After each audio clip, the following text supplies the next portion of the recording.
Hello दोस्तों, प्रश्न दिया है एक समांतर प्लेट संधारित्र जिनकी प्लेटों के बीच वायु है की धारिता 8 माइक्रोफैरेड है।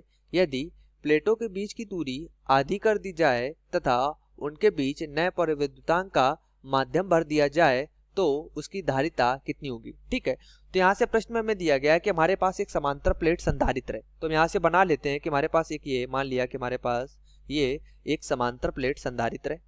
ठीक है, जिनके प्लेटों के मध्य वायु भरी है। ठीक है, प्रारंभ में इनके प्लेटों के मध्य वायु भरी है तथा प्लेटों के मध्य की जो दूरी है वो हमारी डी है, मान ली हमने।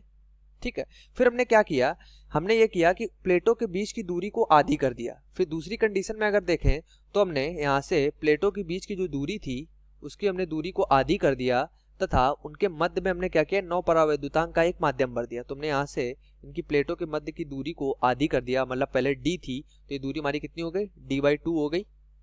ठीक है, और इनके मध्य में हमने 9 परावैद्युतांक का एक माध्यम भर दिया।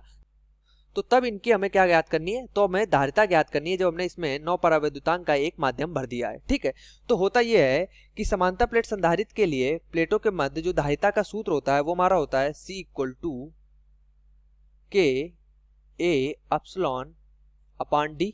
ठीक है, तो यहां से अगर हम प्रारंभ की बात करें तो प्रारंभ में अगर हम धारिता को C1 मान लें, जब हमने प्लेटों के मध्य वायु भरी थी, तो अगर हम वायु में बात करें, वायु में, ठीक है, तो उसकी अगर हम धारिता को C1 मान लें तो C1 = यहां से हो जाएगा हमारा K1A/0/D1। ठीक है, तो यहां से K1 हमारा हो जाएगा जो परावैद्युतांक भरा हुआ है हमने, तो K1 का मान हमारा 1 हो जाएगा क्योंकि हमने वायु भरी हुई है, और D1 इनके मध्य की जो दूरी थी हमारी D थी। ठीक है, तो यहां से हमारा इसके लिए सूत्र बन जाता है C1 = 1/A/0/D। इसको हम समीकरण 1 दे देते हैं। अब दूसरी कंडीशन की बात करते हैं, जब हमने परावैद्युतांक माध्यम भर दिया इसके मध्य, परावैद्युतांक माध्यम में। ठीक है, तो परावैद्युतांक माध्यम में धारिता को अगर हम यहाँ से C2 मान लें तो C2 = हो जाएगा K2A/0/D।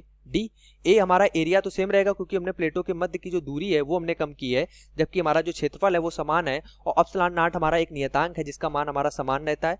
तो यहाँ से C2 = हमारा हो जाएगा, K2 का मान हमारा कितना है, 9 है, गुणे A/0, और दूरी जो है इनके मध्य की वो हमने d/2 कर दी है, तो हमारा हो जाएगा d/2, मतलब 2 हमारा ऊपर चला जाएगा, गुणा हो जाएगा यहाँ से 2 का। तो यहाँ से हम क्या करते हैं, समीकरण 1 का और समीकरण 2 में भाग देते हैं, तो हमारा यहाँ से सूत्र आ जाता है C1/C2 = ये हो जाएगा हमारा, यहाँ से हमारा A/0 से ε0 कट जाएगा, ये हमारा हो जाएगा 1/9 गुणे d/, ये हो जाएगा गुणे 2 और गुणे d। ठीक है, ये 2 हमारा नीचे आ जाएगा, ये हो जाएगा d से d हमारा कैंसिल हो जाएगा। तो यहाँ से हम अगर देखें तो C1 = हमारा हो जाएगा, ये C2 उधर चला जाएगा, तो C2 हमारा हो जाएगा 9 दूना 18।